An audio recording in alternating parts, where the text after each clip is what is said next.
প্রাকৃতিক সৌন্দর্যের কারণে শ্রীমঙ্গল পর্যটকদের কাছে অন্যতম আকর্ষণীয় স্থান। এই উপজেলার বেশিরভাগ জায়গা জুড়েই রয়েছে চা বাগান। চা বাগানের মাঝ দিয়ে চলে গেছে পিচ ঢালা পথ, আবার কখনো আঁকা বাঁকা মেঠো পথ। পথের দুধারে মাইলের পর মাইল সবুজের চাদরে মোড়ানো চা বাগান। বাগানে পর্যটকরা মিশে যাচ্ছেন প্রকৃতির সঙ্গে। পর্যটকদের কেউ এসেছেন দেশের অন্যান্য অঞ্চল থেকে, আবার কেউ সুদূর নিউ ইয়র্ক থেকে।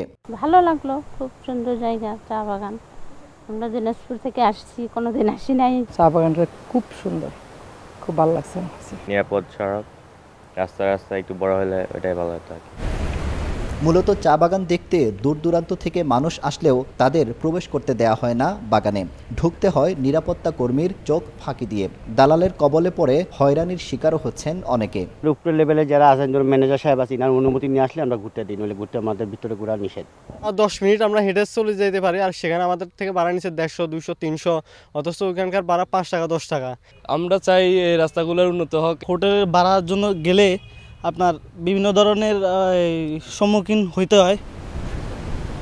শ্রীমঙ্গলে গিয়ে পর্যটকরা ভিড় করেন লাউয়াছড়া জাতীয় উদ্যানে। বন্যপ্রাণীর মহামিলনের নান্দনিক এই জায়গাটির রূপও ভিন্ন। উঁচু নিচু পাহাড়ের গায়ে সারি বেঁধে দাঁড়িয়ে আছে আকাশ ছোঁয়া বৃক্ষরাজি। এর মাঝে খেলা করছে উল্লুকসহ নাম না জানা প্রাণীকুল। বনের ভিতরে 7 রঙের চা থাকে পছন্দের শীর্ষে। বনাঞ্চল অনেক সুন্দর, আসছি দেখতে ভালোই লাগছে, ফ্যামিলি নিয়ে আসছি। একটা হনুমান দেখেছি এই মাত্র, এই হনুমানটা অনেক সুন্দর লাগছে। বাগানের ভিতরটা অনেক সুন্দর লেগেছে। অনেক বড় বড় গাছ, অনেক লম্বা গাছ, এগুলো সচরাচর দেখা যায় না, তো খুব ভালো লাগছে এখানে এসে। শ্রীমঙ্গলে থাকার জন্য রয়েছে মানসম্পন্ন হোটেল। 5 তারকা মানের রিসোর্ট সহ শতাধিক হোটেল গড়ে উঠেছে মৌলভীবাজারের সীমান্তবর্তী এই উপজেলায়।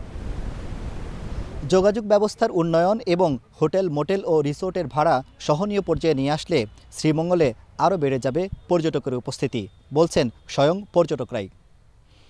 আব্দুল আহাদ, সময় সংবাদ, শ্রীমঙ্গল, মৌলভীবাজার।